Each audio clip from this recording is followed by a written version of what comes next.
Good morning. This video is specifically for my students of BA first semester Core Economics. ये video मुख्य रूप से मेरी BA first semester core economics की छात्राओं के लिए है। इसमें हम कर रहे हैं applications of demand and supply, मांग और पूर्ति के प्रयोग। इसके मुख्य रूप से दो प्रयोग हम देखेंगे। पहला हम देखेंगे प्राइस रैशनिंग, कीमत राशनिंग, और दूसरा हम देखेंगे कंज्यूमर्स एंड प्रोड्यूसर्स सरप्लस, उपभोक्ता और उत्पादक की बचतें। इस वीडियो में हम प्राइस रैशनिंग से शुरू कर रहे हैं। In this video we'll be considering price rationing. होता क्या है प्राइस रैशनिंग? कीमत राशनिंग से हमारा मतलब क्या होता है?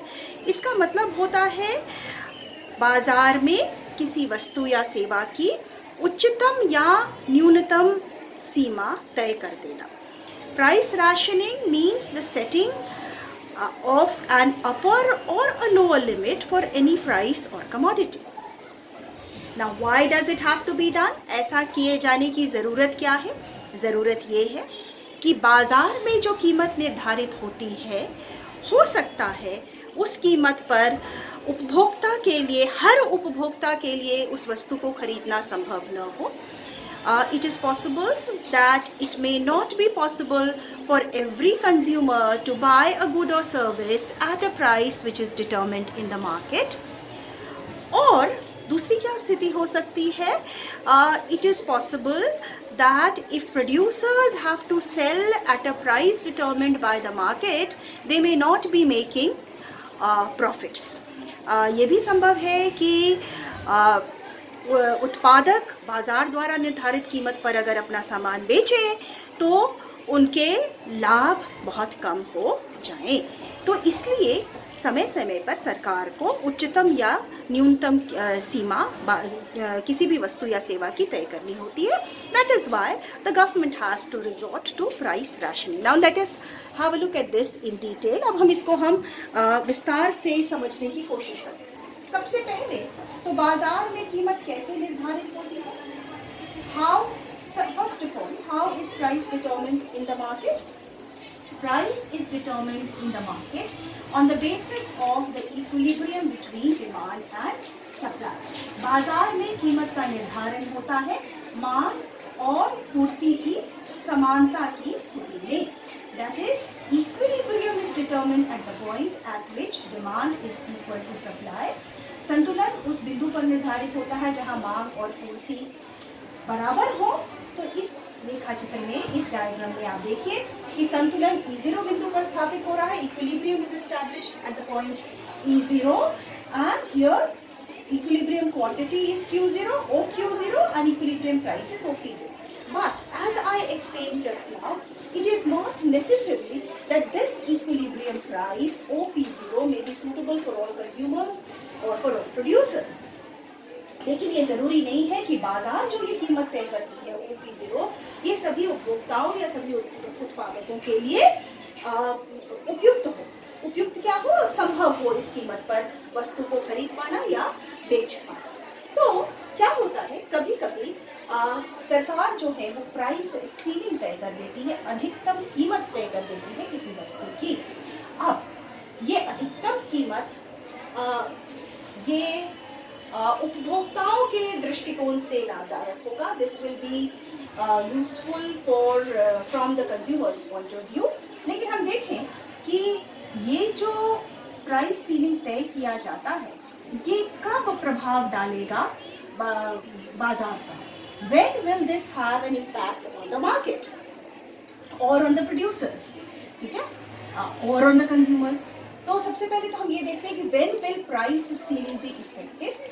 अधिकतम कीमत निर्धारण कब प्रभावपूर्ण होगा?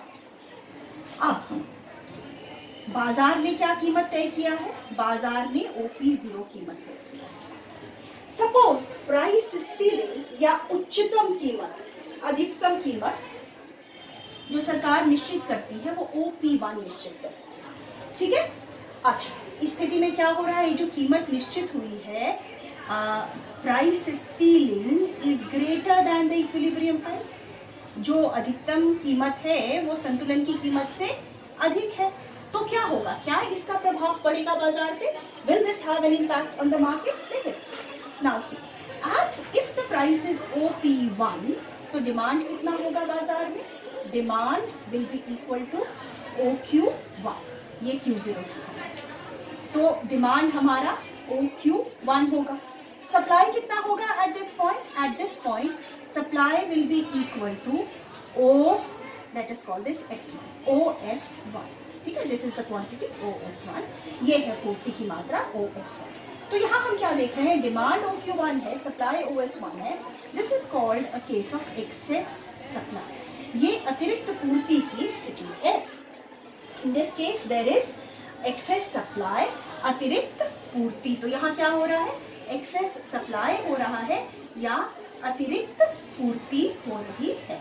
जब अतिरिक्त पूर्ति होगी तो क्या होगा, हम जानते हैं कि यदि सप्लाई अधिक है और अतिरिक्त पूर्ति है, डिमांड से ज्यादा सप्लाई है, there will be a downward pressure on the prices, कीमतों पर नीचे की ओर दबाव पड़ता है और कीमतें अपने आप फिर वापस संतुलन के स्तर पर आ जाती हैं, and prices will come back to the original level if there were no ceiling imposed.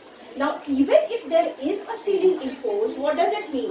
It means that the producers cannot charge a price higher than OP1.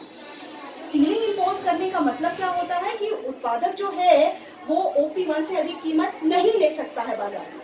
अब उत्पादक ले क्या रहा है कीमत बाजार में?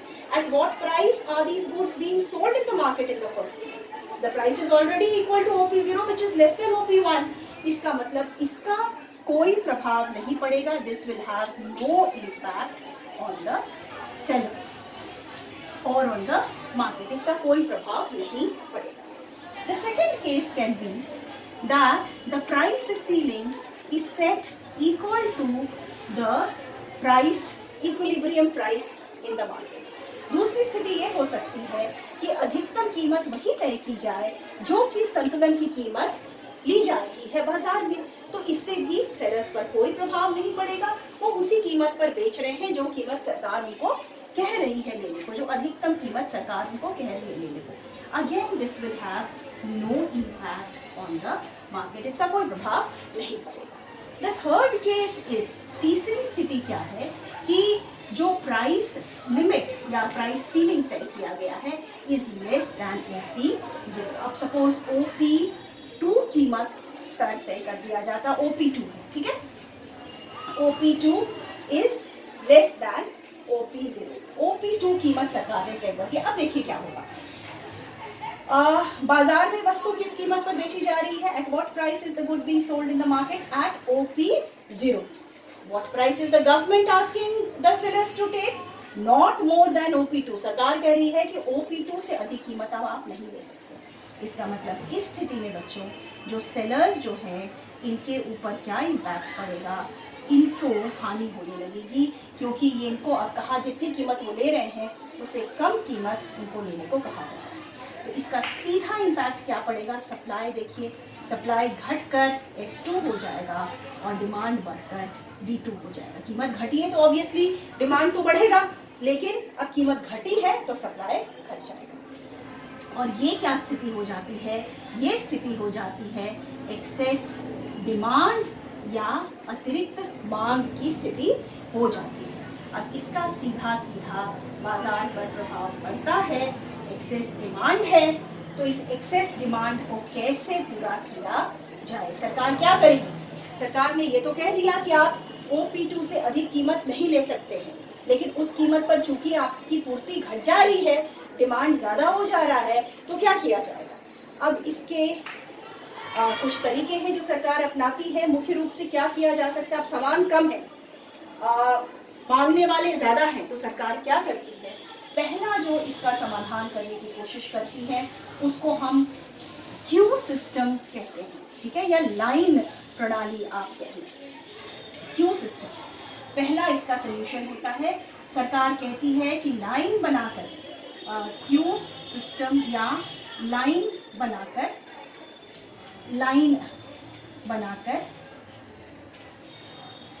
क्रय किया जाए, ठीक है। तो ये क्या हो जाता है, अधिकतम कीमत सीलिंग की वजह से because of the ceiling set on price excess demand generate हो जाता है, अतिरिक्त मांग उत्पन्न हो जाती है। इस अतिरिक्त मांग से जूझने के लिए, इस अतिरिक्त मांग की समस्या का समाधान करने के लिए पहला हम देख रहे हैं कि पहला उपाय जो सरकार कर सकती है वो क्यू सिस्टम क्रिएट कर सकती है, लाइन बनाकर क्रय करना। जब सामान कम हो तो लोग लाइन बनाकर आएंगे और first come first serve basis पर ये तरीका काम करता है। जो पहले आया वो पहले पाया, इस आधार पर वस्तुओं का वितरण होता है। बहुत न्यायपूर्ण तरीका नहीं कहा जा सकता है, लेकिन इस समस्या से जूझने का एक अच्छा तरीका है। रशियन रेवोल्यूशन जब हुआ था, जब उसकी क्रांति हुई थी और इमीडिएटली उसके बाद वो ब्रेड के लिए वहाँ लाइंस लगती थी, कई चीज़ों के लिए, सभी चीज़ों के लिए ऑलमोस्ट वहाँ लाइन लगकर ही लोगों में वस्तुओं का वितरण किया जाता है। दूसरा हो सकता है सेलर्स डिस्क्रिशन, विक्रेता का विवेक। अब ये कितना न्यायपूर्ण है ये आप समझ सकते हैं। विक्रेता जो है वो अपने विवेक से वस्तुओं को का वितरण करता है, मतलब वस्तुएं बेचता है। वो जिसको चाहेगा उसको वस्तु देगा, बेचेगा, और जिसको नहीं चाहेगा उसको वस्तु नहीं देता नहीं देता है, नहीं विक्रय करता है। और तीसरा है राशनिंग। राशनिंग ये सबसे लोकप्रिय व्यवस्था है और हम न्यायपूर्ण भी कह सकते हैं इसको। इस व्यवस्था में क्या होता है, यह निश्चित कर दिया जाता है कि सीलिंग की कीमत पर एक व्यक्ति को किसी वस्तु की अधिकतम कितनी मात्रा या कितनी मात्रा दी जाएगी। Under rationing system it is decided how much quantity of a good will be given to an individual at the ceiling price. So this seems to be a very just and fair way of distributing scarce commodities in the society. ये एक न्यायपूर्ण व्यवस्था लगती है दुर्लभ वस्तुओं का समाज में वितरण करने के लिए। तो with this I finish the first application of demand and supply equilibrium basically. इसके साथ ही मैं मांग पूर्ति संतुलन का के प्रयोग का पहला प्रयोग खत्म करती हूँ। अगले वीडियो में हम डिस्कस करेंगे कि प्राइस फ्लोर कैसे कार्य करता है, कीमत तल कैसे कार्य करता है। Thank you.